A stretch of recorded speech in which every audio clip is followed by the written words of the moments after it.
A disputa pela presidência da Câmara entra na reta final. A gente conversa agora com mais o candidato, o general Peternelli, do PSL aqui de São Paulo. Tudo bem, deputado? Mais uma vez, obrigado por atender a Jovem Pan. Bem-vindo. Bom dia, Tiago. Bom dia, Adriana. Bom dia a todos da Jovem Pan e aqueles que estão nos assistindo. É uma satisfação estarmos aí conversando sobre a eleição de presidente, que é muito importante. Tem importantes atribuições, dentre elas, substituir o presidente na ausência do vice, quando esse viaja. É um prazer estar aqui na Jovem Pan. Muito obrigado. Deputado, na quarta-feira eu acompanhei a participação do senhor naquela rodada de entrevistas com os principais candidatos à presidência da Câmara e uma proposta do senhor me chamou a atenção. O senhor quer delegar uma parte da pauta da casa para uma consulta popular, ou seja, a população poderia dar sugestões ou escolher qual pauta seria discutida? Como é que isso funcionaria na prática se o senhor for eleito? E repara, Tiago, é muito importante a participação na pauta. Hoje a pauta é decidida exclusivamente pelo presidente. Muitas vezes projetos que é do interesse geral, se não for do interesse do presidente, acaba não sendo pautado. E o que eu propus? Eu chamei de pauta participativa e democrática. Ela é composta de 3 partes. A primeira é que os deputados, clicando em 10 projetos que estão lá listados, prontos a irem a plenário, dos projetos mais votados, comporiam 50% da pauta. A população brasileira, através do CPF, dos sistemas, clicariam em um projeto que está pronto para ir a plenário, para votar. E essa votação da população comporia 20% da pauta. E os 30% da pauta restante, definida pelo presidente, como é hoje, ouvindo os líderes, o governo e a minoria. Então, eu acredito firmemente que o povo e os deputados que os representam devem compor parcela significativa da pauta. Me parece muito justo que ocorra dessa forma. Certo. Agora, deputado, a eleição está marcada já para a semana que vem. O senhor acredita que o fato do voto secreto pode trazer algumas surpresas ou que há um candidato franco favorito? Há possibilidade de um segundo turno, na opinião do senhor? O segundo turno, ele tem essa possibilidade. O voto secreto, ele, apesar desse contexto, ele tem uma pequena variação, mas já está tudo muito definido, determinado candidato, qual é a função, qual é a atividade, como vai se portar na comissão, quais os cargos que iriam para o partido A, para o partido B. Então, dessa forma, não acredito que teremos grandes surpresas no final. E eu me candidatei exatamente nesse aspecto de levantar ideias. Comentei até que lá temos o que os repórteres chamam carinhosamente de baixo clero. Então, você tem um volume muito grande de deputados que acabam tendo pouca participação. A opinião dele, no dia a dia, acaba não influindo. E ele tendo essa oportunidade de representar aqueles que o elegeu de tal forma que participasse da pauta, daquilo que a população deseja, nós já abordamos a prisão em segunda instância, a reforma tributária, a reforma administrativa, a reforma política, os supersalários, isso tudo são anseios da população que devem ser pautados. Deputado, o Jornal Estado de São Paulo hoje traz uma planilha indicando que o Palácio do Planalto repassou milhões de verba extra para caciques do Congresso. Essa planilha mostra que foram privilegiados parlamentares influentes, como o próprio presidente do Senado, presidente do Congresso Nacional como um todo, Davi Alcolumbre, além de Ciro Nogueira e até políticos que nem têm mandato. O senhor acha que o Palácio do Planalto interferiu muito nestas eleições no Congresso Nacional? Inclusive, no caso da Câmara, há uma polarização muito grande entre o candidato do governo, Arthur Lira, e o deputado Baleia Rossi, do MDB. Eu não sei dessa influência para poder categoricamente informar. Mas, nesse momento, é sempre bom lembrar o artigo 2º da Constituição, que diz que os poderes devem ser independentes e harmônicos. Então, essa independência, a não interferência, ela é interessante. Isso é o que está previsto. E também está previsto na própria Constituição, no artigo 3º, inciso 4º, que todos devem trabalhar para o bem comum da população.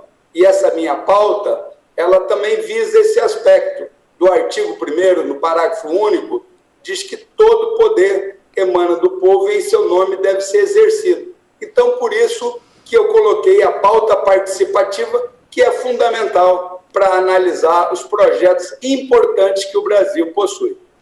Agora, deputado, há mais de 60 pedidos de impeachment contra o presidente Jair Bolsonaro.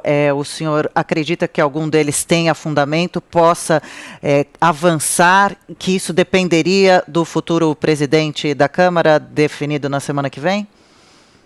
Repara, por isso mesmo que eu abordo essa pauta participativa. Não creio que o tema do impeachment seja importante para o nosso país no momento. O que nós temos que estar discutindo no momento é a pandemia, temos que estar discutindo o retorno às aulas, a educação é fundamental, temos que estar discutindo a reforma tributária para que o país... Eu mesmo apresentei a emenda substitutiva número 20, em que prevê que uma parcela... Eu acredito firmemente que o grande problema brasileiro é a sonegação. E a única maneira de controlar isso é através de unir duas propostas, a do Marco Sintra e do Paulo Guedes. A do Marco Sintra, no 2,5% da movimentação financeira no crédito e no débito, e acabar com todos os demais impostos. Acabar, inclusive, com a nota fiscal. E a ideia do Paulo Guedes, dentro do Pacto Federativo, dizem que o Pacto Federativo padrão é o alemão, 1/3, 1/3, 1/3, aqui eu adaptei e propus 30% para a União, 30% para o Estado, 30% para o município e 10% para o Congresso, mas para ser destinados para Sudã, Sudene, Zona Franca de Manaus, para compensar as desigualdades. Então, eu acredito que esse tipo de pensamento, de prioridade, é mais importante. Deputado, o senhor fala sobre a reforma tributária, a Jovem Pan está com uma campanha no ar, o Brasil não pode mais esperar em defesa das reformas. E eu pergunto para o senhor sobre a reforma administrativa. O senhor é favorável que essa reforma tenha validade também para os servidores da ativa ou apenas para os que ingressarem no serviço público a partir da aprovação da reforma? Tiago, é interessante que nós temos alguns aspectos nisso daí. Primeiro, por exemplo, a reforma administrativa, ela pode atuar por etapas. Nós já temos lá a proposta, o projeto de lei que já passou no Senado e está pronto para ser votado na Câmara, dos supersalários. Nós também temos na própria Constituição, no artigo 41, que prevê a demissão do funcionário público por mau desempenho. Então, poderíamos estar regularizando esse tipo de atividade. E acredito que, dessa forma, você estaria já executando um contexto adequado. Muitas vezes, se você quer realizar uma reforma muito ampla, muito estruturante, você pode ter dificuldade. E essa reforma, sendo realizada por esses tópicos que eu acabei de citar, nós já vamos ter um resultado positivo no serviço público.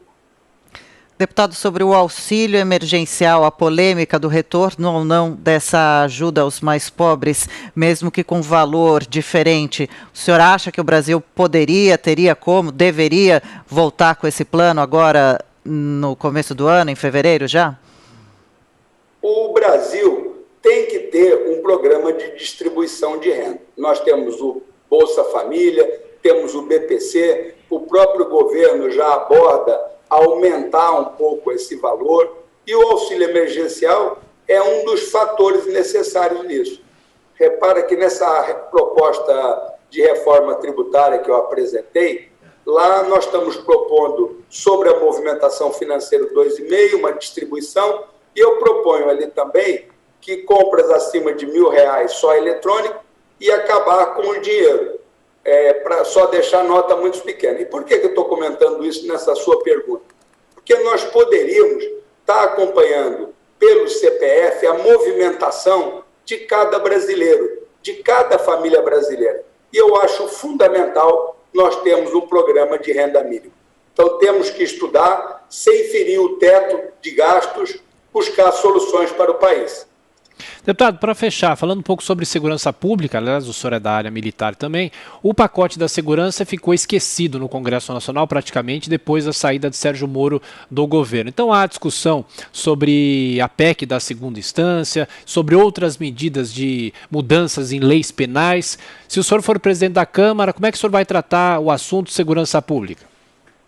Eu volto a enfatizar, veja como é importante a sua pergunta. Fica tudo na dependência do presidente. É normal essa pergunta. Mas eu te diria que a pauta ela é participativa. Os deputados vão clicar e a população vai verificar o que o seu deputado está querendo pautar. Além da população pautar. O exemplo que você citou nas medidas anticorrupção e também nas atividades da prisão em segunda instância, ela é uma necessidade. O Brasil é um dos poucos países do mundo que tem 4 instâncias. A justiça, né, ela tem que ser justa, mas também tem que ser rápida. Então, a prisão em segunda instância, o pacote anticorrupção, o pacote anticrime, esses aspectos é uma necessidade e a Câmara dos Deputados não pode se furtar de analisá-lo. É fundamental. É uma exigência da sociedade brasileira, é um anseio da nossa população. Deputado General Peternelli, do PSL aqui de São Paulo, mais uma vez, muito obrigado pela atenção, pela gentileza, bom fim de semana e segunda-feira estaremos acompanhando a eleição. Um abraço. Obrigado, um abraço, um ótimo final de semana para todos que estão participando e todos que nos assistem. Muito obrigado. Então, na segunda-feira, a Jovem Pan em Tempo Real vai acompanhar, vai transmitir, inclusive, as eleições pela presidência da Câmara e do Senado. Agora,